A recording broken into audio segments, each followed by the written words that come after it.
You are listening to Offensive Lines with Marlon and Boyd. Small stakes NFL gambling for the average fan. Welcome to Offensive Lines. I'm Marlon. I'm Boyd. And another season draws to a close. A successful season. Yes. Though I'm still perplexed on how we described almost exactly what was going to happen in this game. With pinpoint accuracy, and managed to bet $70 and win $2.42. Well, we talked about this Sunday after the game. We had the $20 bet on the wrong line. Yes. We should, because all year we bet more on on the game outcomes. We should have stuck with that. That was the only mistake we made. We should have had 20 on Denver outright to win and 10 on the winning margin or the try bet. Yeah, well, okay, this brings up two things. Like, we did have a profitable year, and we'll get to our recap here. But one, talk me out of these exotic options, right? Like, that was a good bet, but only for $10. That's on me. That's not where we should have placed our money. No, we both thought it was going to be a close game. I didn't have a problem with the bet, but we should have just made it higher on the other one, that's all. I didn't mind that bet. The other part of this, and where we lost money, was not having the courage of our convictions. Where we got killed were our attempts to hedge. And anytime we tried to hedge this year, we got burned. We're right more often than we're wrong. We've just got to trust ourselves a little more. That's what really stung us in retrospect. Yeah, we bet the Panthers...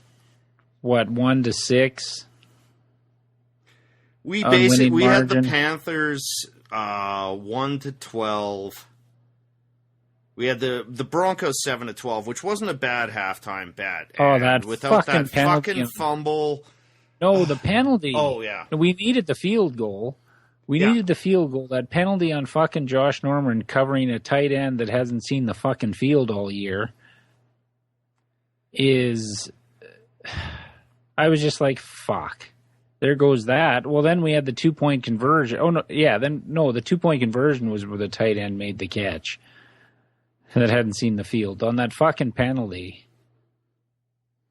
Ugh.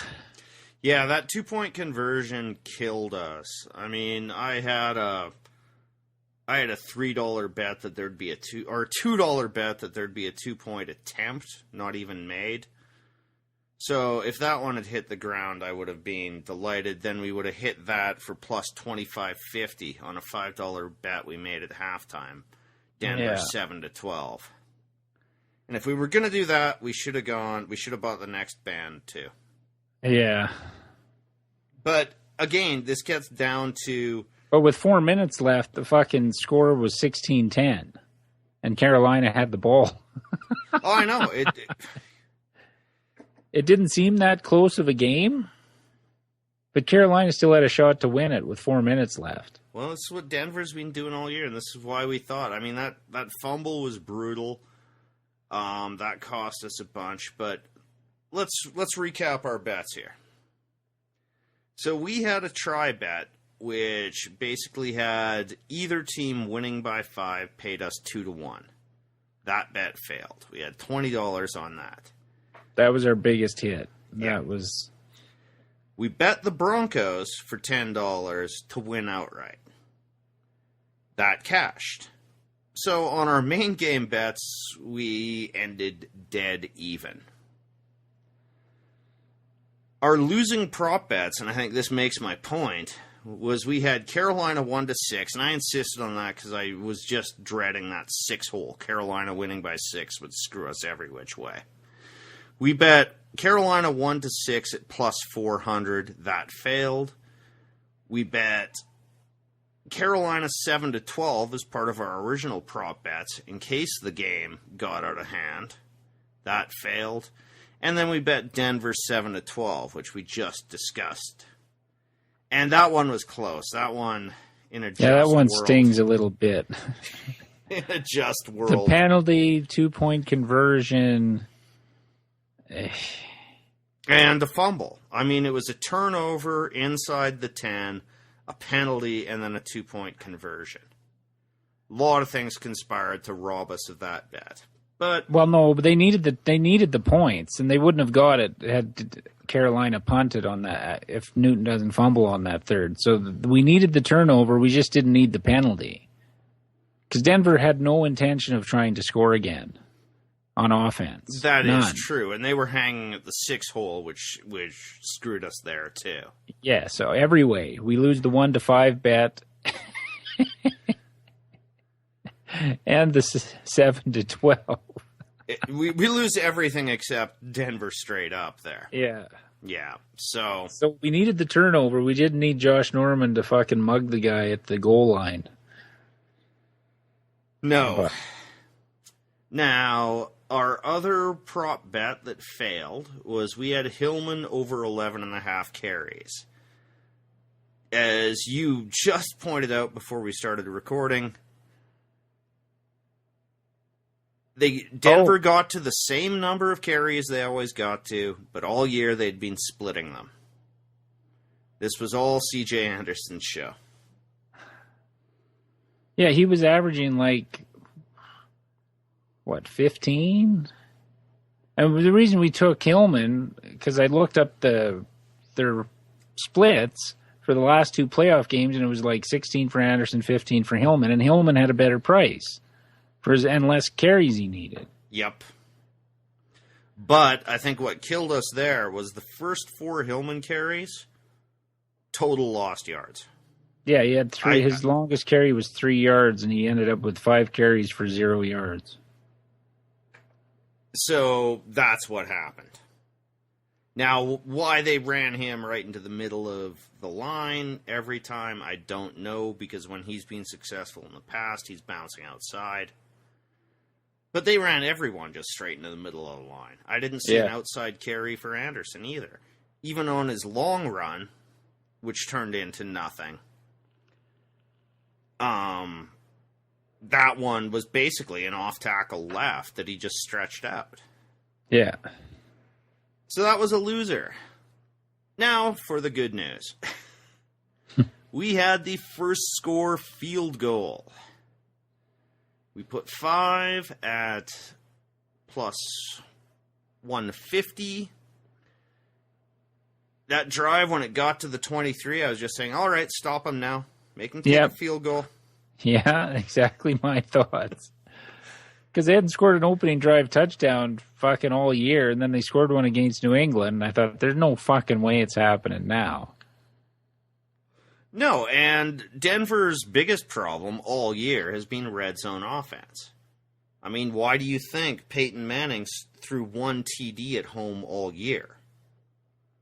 When you don't have that arm, when you've got no arm left, yeah, your brains will take you a certain portion. Well, because when the field's open, when you got to cover 60 yards, yeah, it's a little tougher to cover. But when you only got to cover 20 or 25, it gets compressed, and that's when the arm strength fucks you. Yes.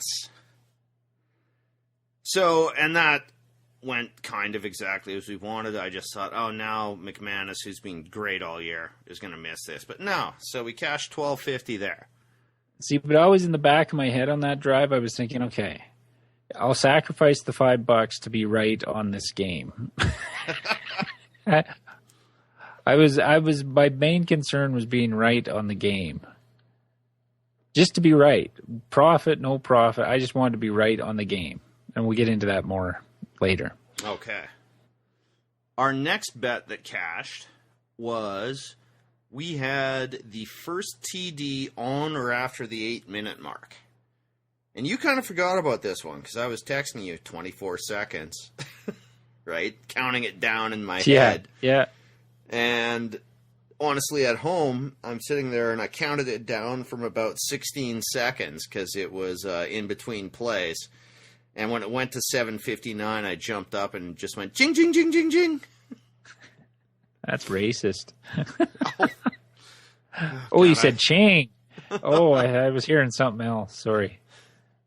So then we just got that in because I believe on the next play, in there was the disputed catch. the challenged catch, which I thought was a catch for 32 yards over the middle. I did too, but I wouldn't have wasted a challenge flag on it at that point in the game. 32 yards and you haven't gotten a first down. I would still don't. As close as that was, 32 yards is realistic. The second challenge, I think, was absurd. But that early in the Super Bowl, if it goes against you, you're fucked. That's the only reason I wouldn't do it. It's 3-0. There's fucking... Yeah, but you haven't gained a 50. yard. That's Marlon, there's Marlon. They've had the ball once. It's like... or this is their second possession. There's still 53 minutes left. I don't... that's showing to me like you're thinking your team's in trouble already. Yeah, I was pretty certain it was a catch. I mean, I guess that the confidence in that comes in. But for him, he's taking the word of his assistant. In a few places. So Mike Carey came in, said he thought it was a catch, and so he was, of course, wrong. It's like they listen in the replay booth, and whatever Mike Carey says, they go opposite. Yeah, fuck this guy. But you know what I don't get? Martavis Bryant was a catch where he's juggling it all the way to his ass out of bounds. That was a catch where he pinned it against the cheek of his ass. That's a catch, but that one by Cotchery wasn't. Well, I don't get it. I said to Shelley, I think it's a catch.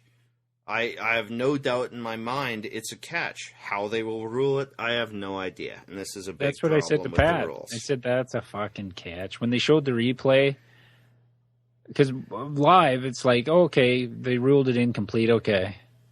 And he gets up, and they all get up and go, yeah, I caught it. Because they can't tell when they're going that fast and falling to the ground and all that shit.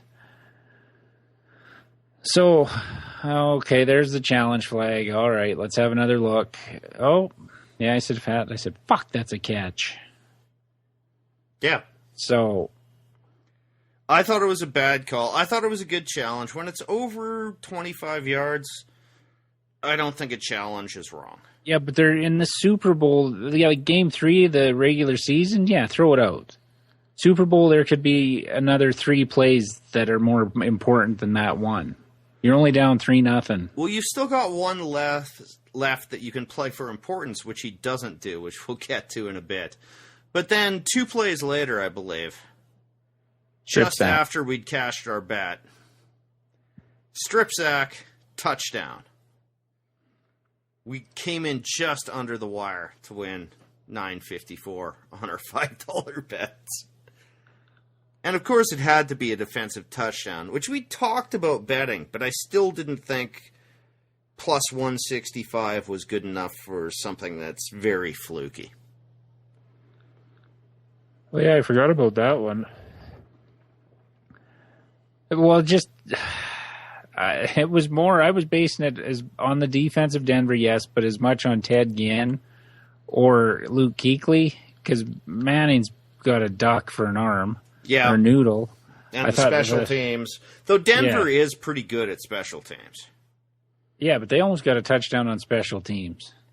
Mm-hmm. So, but let's stay away from game analysis too much. Yeah, that's not our forte.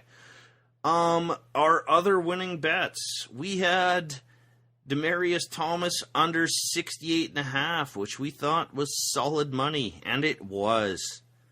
We could have bet him under 8.5 and won. Okay, I wasn't sure. I was thinking, what did he end up with? 12? 8. Okay. He got corked on the midsection and coughed up the one catch, which I don't blame him for. No. Oh, yeah, that hit by Kuechly. Ooh, yeah, that was savage. Okay. I thought he was out of the game, and I said, well, that's probably a winner. Yeah. Then. And our final prop bet that won was Emmanuel Sanders over 5.5, which happened just in time, late in the third, because Denver didn't throw the ball anymore. And I think he caught 3 on the first 2 or 3 drives, so it was like, okay, that looks like it's going to be pretty good. Every And then you texted me commentator during at the game. halftime was just saying, throw it to Sanders. He's open out there. But And- Denver's... Well, okay, we're done our prop bets, basically. So what... Because we're getting into too much game stuff inside the props.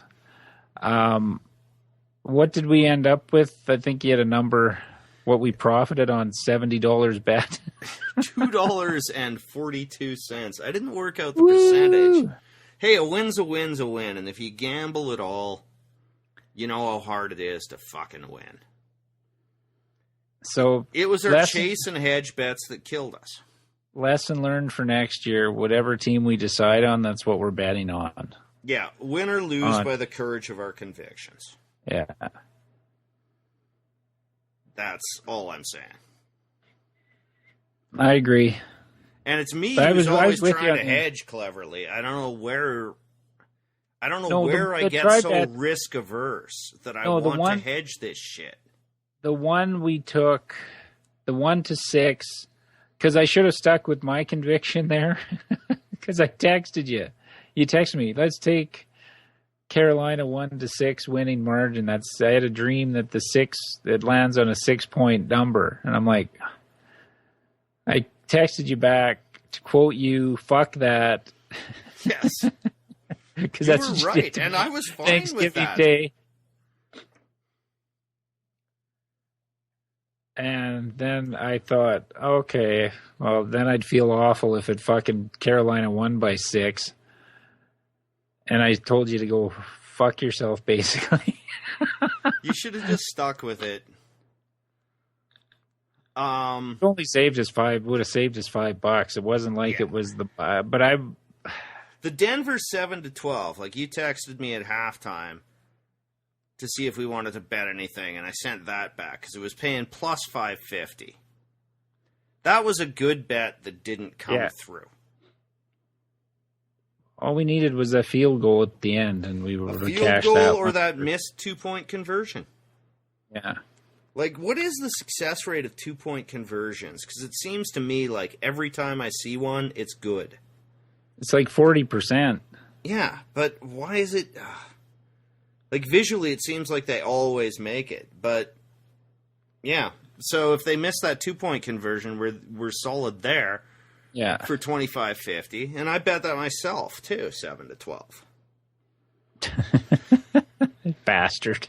Yeah, well, it didn't win, but I did bet in the second half. I bet Denver plus 4.5 for $5. That paid $9.17, and I bet under 22.5 for the second half. That paid $9.17. So I don't know why I didn't suggest either of those to you. No, me either. You don't like me to make money. That's your problem. That's You bitterness. break even Boyd. Even after all the help you gave me last time horse betting, you'd think I would throw you a bone. Still now and don't again. want me to make any money. No. It's okay when it goes the other way, but not reciprocated very often. A lot of our rejected prop bets, I bet on my own too. I bet $49 on prop bets, and I won $11.05. Yeah, how much did we win? $2.42. Yeah, and $8 of that profit was on second half bets. $8.34. Yeah. Yeah. Thanks, tips. I'm not going to go with, like I said, I bet Ginn over 48.5. Most of the bets I made were ours, though, I also went with over 3 field goals. Oh, there's another one that would have saved us. Saved us a lot, as if Carolina's kicker had made that 44-yard field goal. Oh, yeah. But at the time, I was happy he clinked it. And I brought this up to Pat when it hit the upright. I said a couple of years ago, the NFL raised the goalposts a couple of feet. That ball would have sailed over the upright and been counted as good without that. I hadn't made the connection, but I think you're right. Because it hit right at the very tippy top there. like right at the top. It would have went right over top. They would have counted it as good, and it would have been what 16-13 then, or would that would have made it 16-10. That would have made it 16-10. Yeah, because they made the field goal later. Yeah, but nevertheless, that would have dropped us into a money range. Yeah, but oh well. And that at that point would have cashed my field goal bet. Luckily, it came through later anyway. But the one bet I want to talk about, and I only bet this. One, I like to have instant action in the game. So they had a prop which was, will the first offensive play be a run or a pass? It's like betting a coin flip, right? It's a binary proposition. Yep. Except that they were giving me plus 125 on pass. And I thought, how can I not bet this? I only bet $2. But yeah, that came through right away. So I started the Super Bowl in a fine mood. I don't understand. That's a good start. I don't understand, even if you have team histories that they usually run on their first play, all of this. I don't understand. Well, I don't even think it's on team history. It's to plus 125. No, but it's the stage. Most teams, it's like, when you watch the first pitch of a World Series game, the pitchers, you generally just groove one because everybody's just trying to settle in. Nobody swings at the first pitch. Like, okay, let's get a feel for the game. Most teams will hand it off, a safe play, don't want to take a chance. And with Peyton under center, I think that came back to the 2-point, the safety they gave up 2 years prior. Oh, yeah. We're not going to take the snap, try a shotgun snap with all the adrenaline and everything on the first play. But we're going to go against odds and throw it, but we're not going to give it away that we're throwing it. Do a little quick play action and throw it. And that first drive, and this was on Bill and Sal, I think it set up Carolina's defense for that whole game. I agree with what they brought up, that it kind of set the tone for Carolina, that play action froze the linebackers a lot of times. Well, they also blitzed a corner on the second play from scrimmage. That seems a little brash to me. I like corner blitzes. I think they have a very good place. But that early against a noodle-armed quarterback?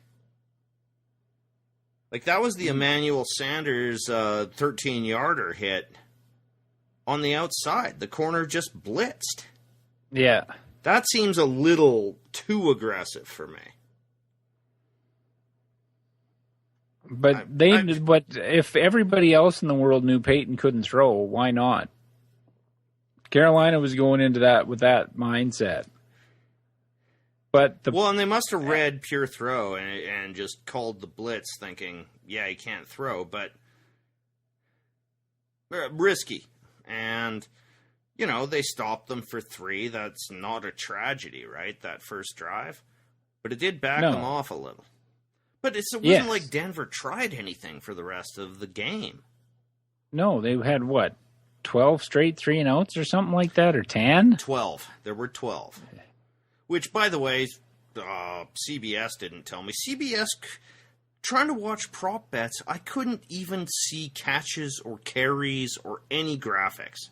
No, they have a scroll in the fucking regular season of every fantasy number on the planet. Yeah. And nothing during the Super Bowl. Except for Mercedes-Benz brings next generation stats. He ran this fast in miles per hour, which is beyond meaningless. Who the fuck cares?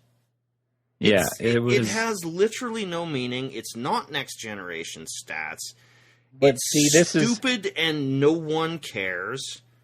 No, this is the NFL trying to downplay the gambling aspect. No, it's the NFL downplaying the aspect of gambling on the Super Bowl.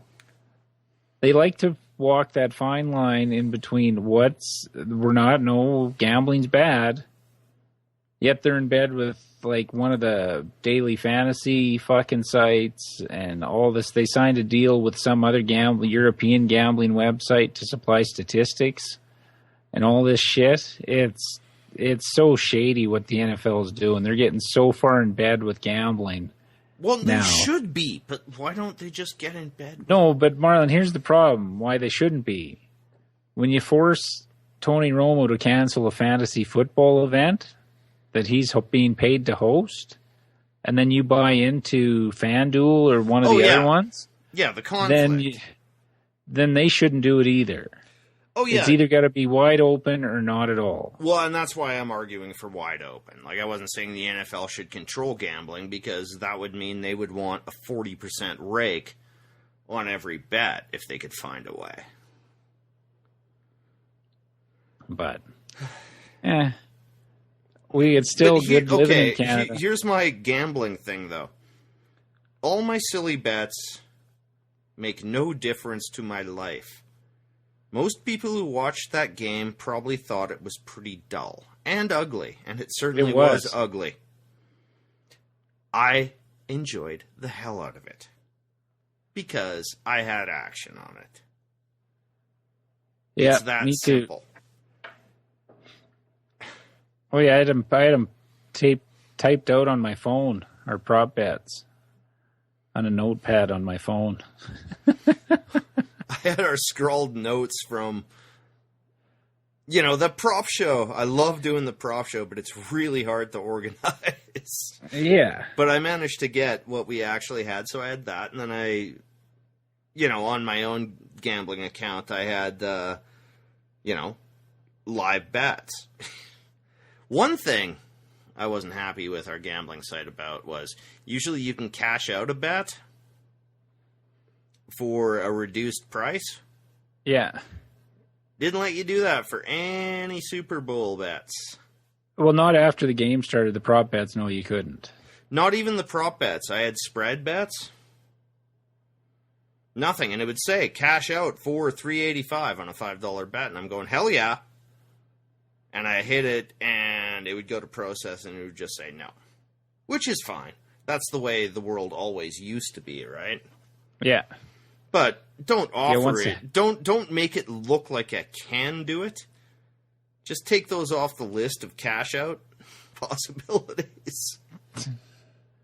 Yeah, I didn't even look at that to try on Sunday. But no, the game wasn't great, not technically played well or anything. Major mistakes. Like, Denver could have basically put their foot on their throat when Manning threw that pick. Yeah. But that's their struggles. They just play everything underneath because they know Manning can't beat them with a quick throw over the middle. So they just drop everybody back because everything's float. Like, if he comes back next year, it's a joke. He was throwing those 13-yard outs and fucking everything he had. The face grimace, fucking everything, like he was throwing those 30-yard bullets he used to throw. So, it's his last game. And I don't know, I heard somebody on a podcast or something just made the point that he wasn't going to take away the glory from the team and announce his retirement right after the game. He's got to hang it up. What's he got left to do? Yeah, it's coming up in a week here. Or that'll be the Wednesday. Retire this weekend, though. Get it done. That's actually a very charitable, and I don't think that's necessarily wrong. That is good. Don't make it all about you, because he had almost nothing to do with this victory. Kissing Denver fucking Papa John. How the hell is that douche even on the field? Well, because Manning probably gave him a pass. His Budweiser thing, which, yeah, he wasn't paid for it, but he does own 2 Anheuser-Busch distributor companies. Yeah. But I don't begrudge him saying that. But if Manning truly didn't want to take away from the team glory and announce his retirement, it's a very sudden change in his character when everything he's played for, to me, has always seemed it was about him. Even though he tried not to make it about him, his actions on the field spoke louder than his words off. Because those first 3 years in Denver, if they got to the one, a running back never got the fucking touchdown. It was always a throw to fucking Demaryius Thomas or Julius Thomas. It was always the call. Or if they did hand it off and didn't get it, where most teams would try and run it twice to get them, instead of taking the risk of an interception out of play. Yeah, when the records were in play. The running back could get one chance at it. If they didn't get in, the next two plays were pass. Yes. So, and the selfishness in Indy, with them spending all the money on offense, all the times he waved off coaches and stayed out on the field, all that seems to be forgotten. It was almost like a guy died and they go, oh, he was a great guy. All the foibles are dismissed. All the shit he's pulled over the years is dismissed. When he threw his offensive line under the bus after the Super Bowl, they lost to New Orleans. All that gets tossed out the window. And he's just a great team guy. And fuck, what are you going to say in the field if you're Von Miller or any of those guys? Oh, Peyton's great, taught me everything, blah, blah, blah. They're wearing rings. They don't really give a damn how they got there. That's what I mean. And that's why Wade Phillips is better than Buddy Ryan ever was. Buddy Ryan with the 85 Bears, that defense was pissed that they weren't getting all the glory. This defense knows what they are. They know that they're damn near as good as those 85 Bears. And asked to do a lot more, really, in this passing game with no contact. Yeah. And they're fine with the victory. And I think that has something to do with Wade Phillips. Well, isn't it usually the Super Bowl MVP gets the Disneyland commercial? It was Peyton Manning. It was Peyton Manning. Was it? Yeah. Fuck off. I didn't watch any of it. As soon as the game was over, I was done.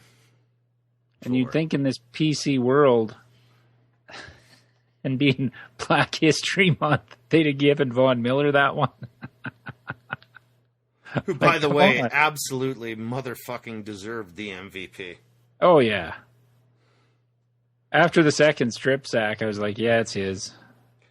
Well, in the Carolina New England Super Bowl that New England won, Rodney Harrison should have been the MVP of that game. Yeah. I have no doubt. And I was in a sports book in Vegas and actually got a chant going, Rodney MVP. But, you know, how many non-quarterbacks have won that award? It's a tiny percentage. Yeah. And I still thought... two in the last 3 years, though, so it might be changing. I would like to see that then.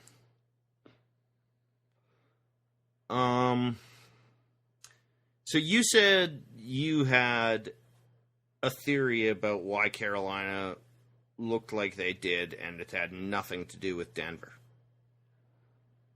I've been curious since you mentioned that. Well, I think because Cam Newton looked exhausted that whole game. He looked to be breathing heavy, slow getting off his knee, coming out of the huddle. I think he had an adrenaline dump. I think they got that almost that whole team to a guy looked flat. And you get that when you have an adrenaline. You get so hyped up before the game. Once you get onto the field and get into the game after a series or two and all the adrenaline's gone, you're done. You're playing on nothing. Newton had no swagger even when he got first downs. Maybe the press got in his head with all his dancing and bullshit that he was dealing with all week. because they were 15-1, and they got a lot of attention, but nothing like if the Patriots were 15-1 or the Giants or any of those teams tucked away in North Carolina. They didn't get near the media attention that you would get in a bigger city. No. He looked exhausted that whole game. Well, that's... And it's not like he ran for 1,000 yards. I know he got hit a lot, but he looked exhausted from the start. And they were doing, and I don't know if he does this all year, every guy coming out of the tunnel, he did a fucking high jump with and hit shoulders. I heard Bill and Sal bring that up. I like turned to the game on the closing notes of the national anthem. So I didn't see any introductions, nothing. So no, this I didn't was, see this any was of during that. pregame. No, this was Yeah, during I didn't see any pregame. pregame. I didn't see a fucking nanosecond of it. So I didn't see any of that. And Dave, my boss, texted me and said, "Do you think Newton looks tired?" And I said, "No. To my eye, he just looks frustrated. He's not used to being stymied like he was. To my eye, not seeing any of his running around, he just looked frustrated." No, see, I think he had his adrenaline just fucking go right out of him. Just That's was possible. hyper before the game. Because I've had that happen to me. Didn't know what it was called at the time. Got so keyed up for high school sports one day. Didn't even go into school. The event wasn't until after the school day. I didn't want to be tired. I wanted to sleep in. I was treating it like a pro thing in high school. And I was fucking listening to music at noon. I was fucking all jacked up. Drove to the event and had nothing. I got so hyped up beforehand that I had nothing when the game started. I truly believe that's what happened to Cam Newton. I'm not comparing myself to a pro athlete. Don't worry, fuck nuts. No, it's not what I'm saying at all. Not you. I'm just saying, like, that looks like what happened, and people out there will be going, "Oh, well, fuck, yeah, you're Cam Newton. You know what it's like to be in a Super..." But that's what it looked like to me. Because pregame, he had the megawatt smile going, the whole fucking jumping at his teammates, all that shit that he normally gets criticized for was happening. And during the game, when he ran for his first down and didn't do the fucking Cam Newton first down 2-finger point, something's up. Something got in his head. He had the adrenaline dump, like I said. Something was in his head. This isn't different from what you're saying. It's just, I brought this up on the last podcast. Yeah, Russell Wilson kind of changed things recently. But the quarterback who has been to a Super Bowl before over the quarterback who has not, the win percentage is ridiculous. As familiar with as these pro athletes are with attention, I don't think there is anything comparable. No. To what a Super Bowl is. And I do think that will take a toll. That's part of the reason I was with Denver. Well, and Cam Newton had all the attention. The whole focus was on the race of the quarterback. The whole week was always a showboat. He's this. It's not how we want our quarterbacks to be. Is it because he's black? He's polarizing. Is it? It's like that's how he plays. Okay, I want to talk about two bullshit things that are going on. One, on the fumble. Fuck, I don't have a problem with that at all. John Madden, in his book, when he was coaching the Raiders, they actually had a drill called Hot Potato because they were taking so many injuries on fumbles because everyone was just diving at it like it was a fucking live grenade and you were going to save your platoon in World War II. So he instituted this hot potato thing where you have to look and try to guess where it is. There is a guy coming over the top. If Cam Newton dives at that fumble, the likelihood is that he's just going to collide with his own man, and the ball's going to bounce back further. I have no fucking issue with that fumble. No, but here's the only problem I have with it. If it happens in the first quarter and that happens like that, I don't have a problem. There was 4 minutes left and you're down 6. It should be, I'm doing whatever the fuck I can. Ever see Peyton Manning dive at a fumble?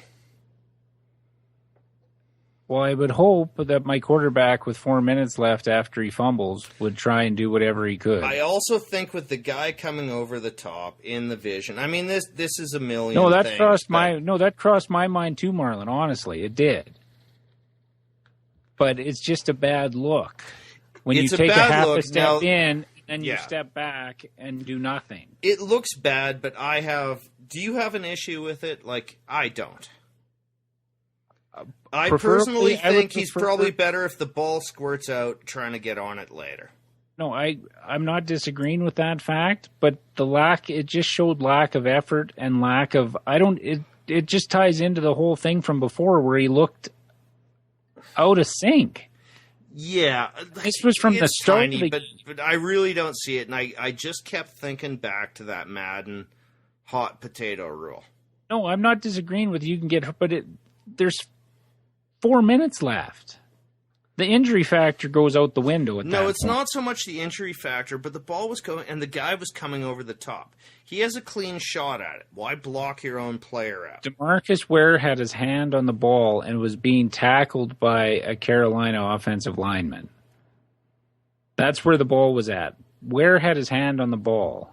It wasn't rolling. It wasn't doing anything. That's where I think Cam Newton should have come in, because the guy that came over the top actually knocked it out of Ware's hand. Yeah, and Newton, maybe should have been on it after it came out.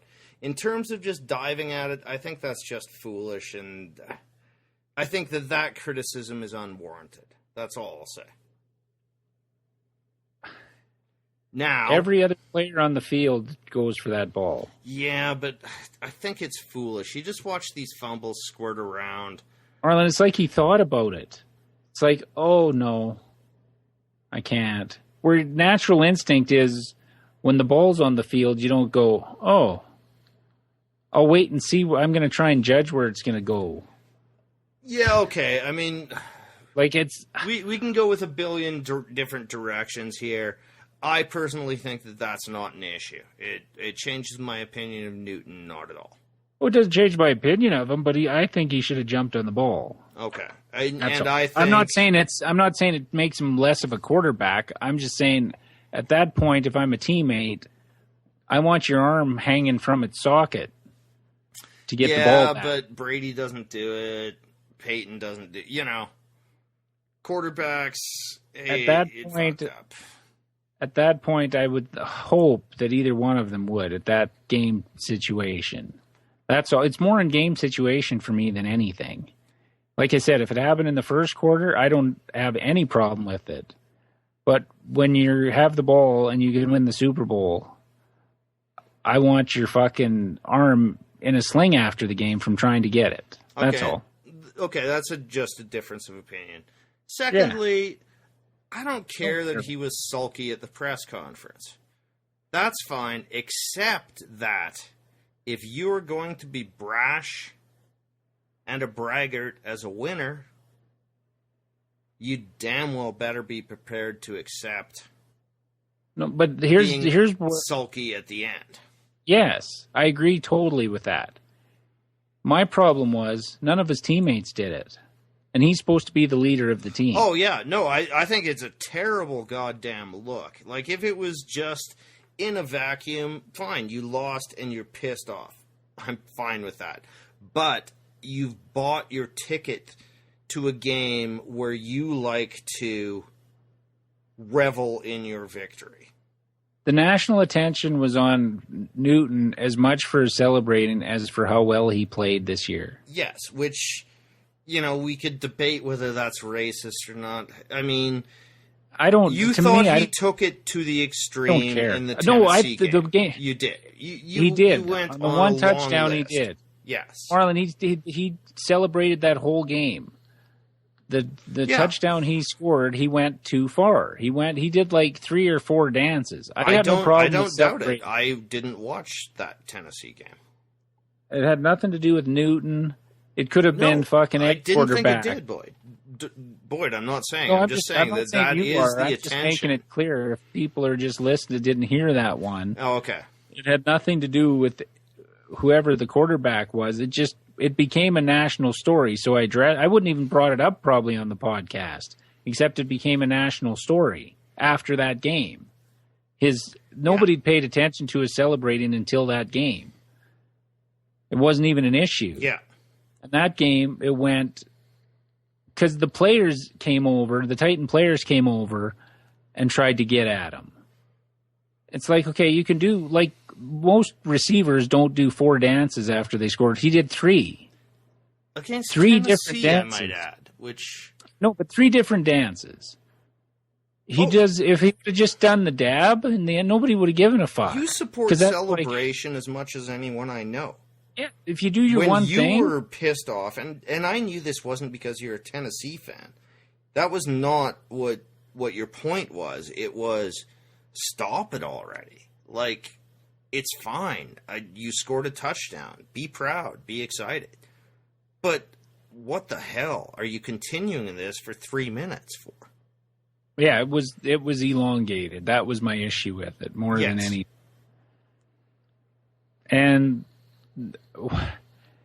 when are the U.S. going to get over the fact that you're never going to change 100% of the population from being racist? Not 100. I shouldn't. That came out wrong. You're not going to get. Really did. You're not going to get 100% of the population to not be racist. No. It doesn't matter what strides you make, how much. I was a Warren Moon fan in the 80s before he went to the NFL. The black quarterbacks came to the CFL to play because they couldn't play in the NFL. We've been watching them for 60 years in Canada. And the only reason Warren Moon got a fucking shot was because the Oilers hired Hugh Campbell, who was the Edmonton Eskimo coach. They brought him to Houston just to get Warren Moon. So he was the breakthrough quarterback that opened doors. He had to come to Canada. He was fucking one of the best quarterbacks in college football in 1980. He had to come to fucking Canada, win 5 Grey Cups in a row, and then go to fucking Houston. Oh, utterly dominant in the league. I hated him as a fucking Riders fan, but even when he was winning, I wasn't even in double digits of age, but I knew how goddamn fucking good he was. And maybe it's part of Canadian. It never even really occurred to me that he was black. No, because we were used to seeing it. Yeah. Like He's good at his job, and he beats my team every goddamn year, and it crushes my heart. Who was the most famous Rough Rider when you were growing up? George Reed. That's right. And then Ronnie Lancaster. Yeah, but George Reed was the most popular Rough Rider in the 70s, black. Canadians, and he was a hero in the goddamn bias. community too. And yeah. I went to school with his kids. Yeah, we didn't have that problem. So I still don't know in this day and age how Cam Newton being black has anything to do with the Super Bowl anymore. No, I really don't. Brought and I think it's a terrible look when you wildly celebrate after victories and go into a complete sulk mode at the end. It's a bad look, one I'm guilty of. You know? And that has nothing to do with my race, but I'm a bad winner and a bad loser. But his teammates all stood up and answered the questions. Well, I know, and he's got to do that. Like, I think that's... I don't think any of this is an issue, and I don't think it has fuck all to do with the race. Okay, well, let's if go it was Ryan Tannehill doing the same thing, he would be ripped in exactly the same way. Yes. That's it. That's but all there is to it. It's because of the celebration combined with the sulking. I know, but the problem is that the people who rag on him and take glee from him acting like that are predominantly white. Yes. The media members that bring it, make it an issue. The criticism is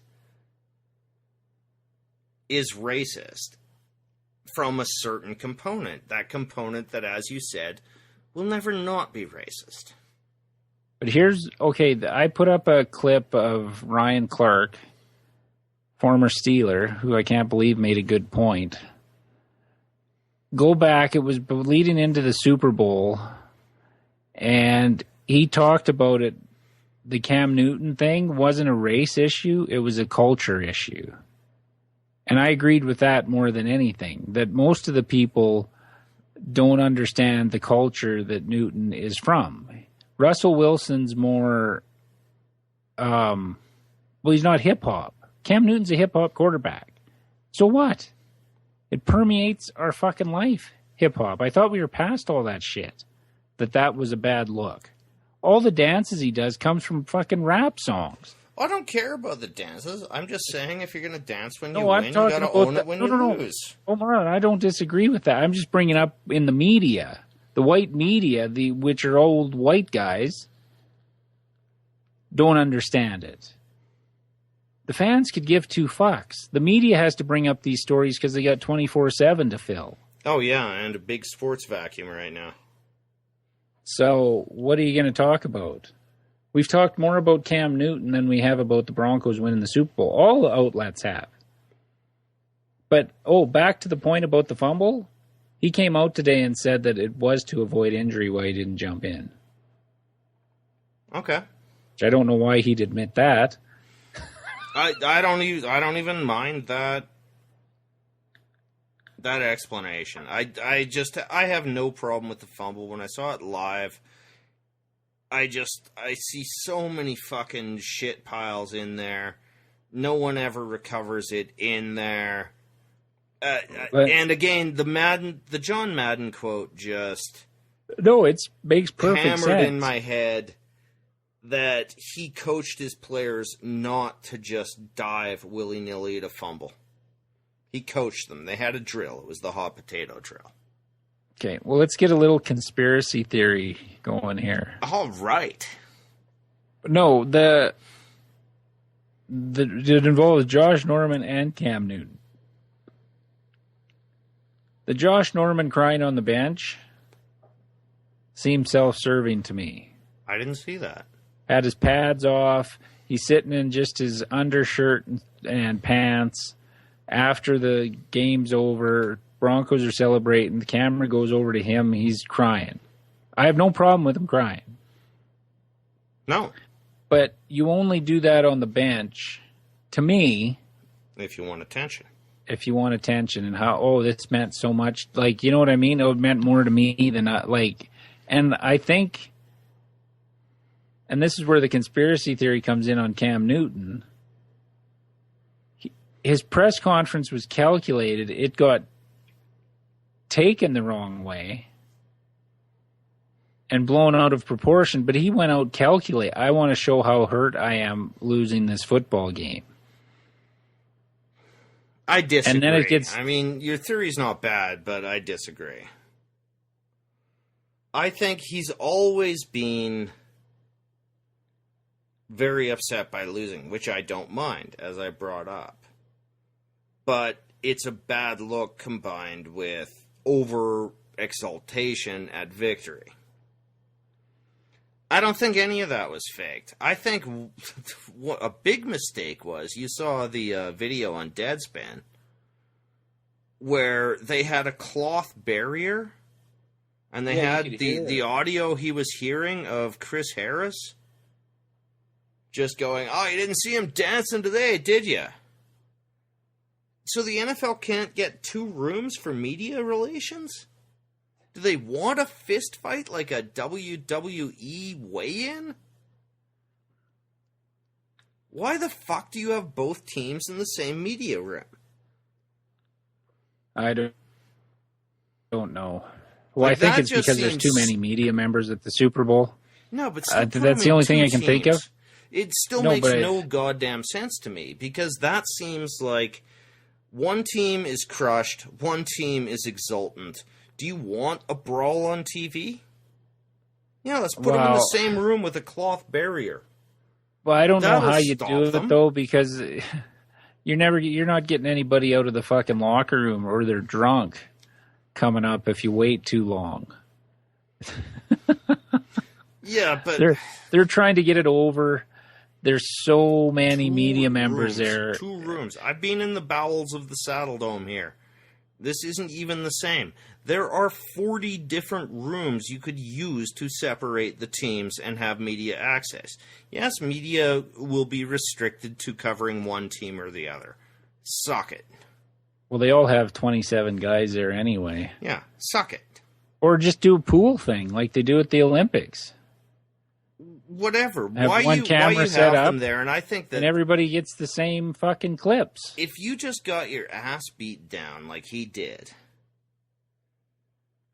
and you are hearing a guy taunt you like he would taunt the opposition, if you are hearing that in the background, I understand why you just said, I'm done.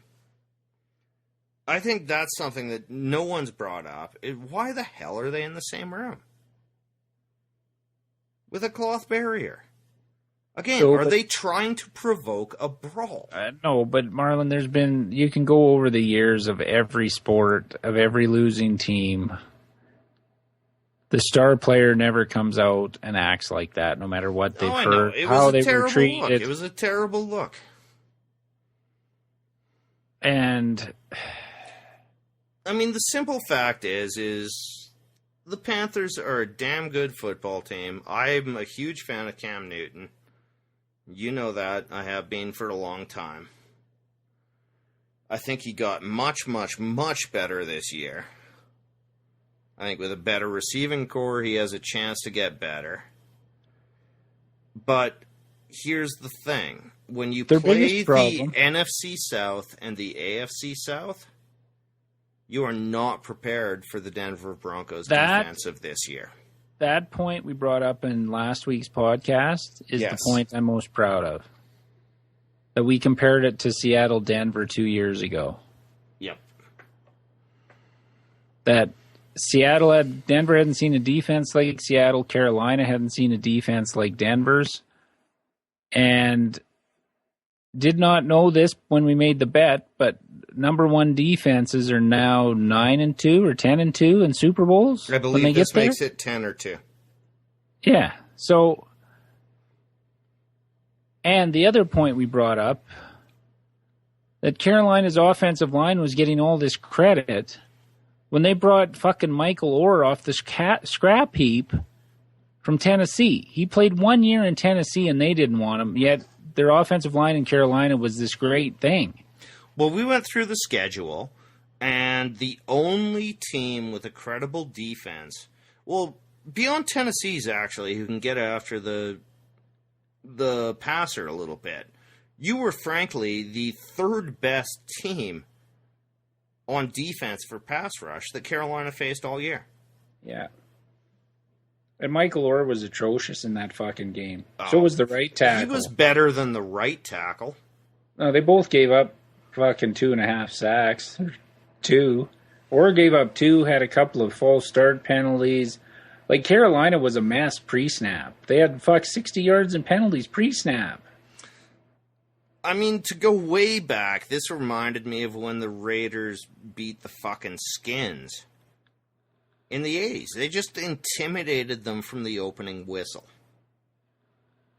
But they had no answer that at Carolina tackle. team. Well, and there were things that the first drive of the second half, why on earth did he only look at Philly Brown in the first half? Because fucking was the idea to pick on Aqib Talib, which wasn't a bad idea because he fucking, I don't know where he's going to work next year, but he was awful. I'd bring him back. You would? Oh, yeah. He should have been ejected, by the way. That was the most vicious face mask I've ever seen. Fuck, I'd take him tomorrow. He's turning into Browner, man. Go back when Denver lost, he took a multitude of penalties in all of their losing games. Yeah, well, where are you getting a corner to replace him? We'll see. I mean, Denver's got a lot of decisions. They got their ring, and now I think Elway, who's turning into one of the best executives in football, I think he kind of blows it up. He's got the ride now.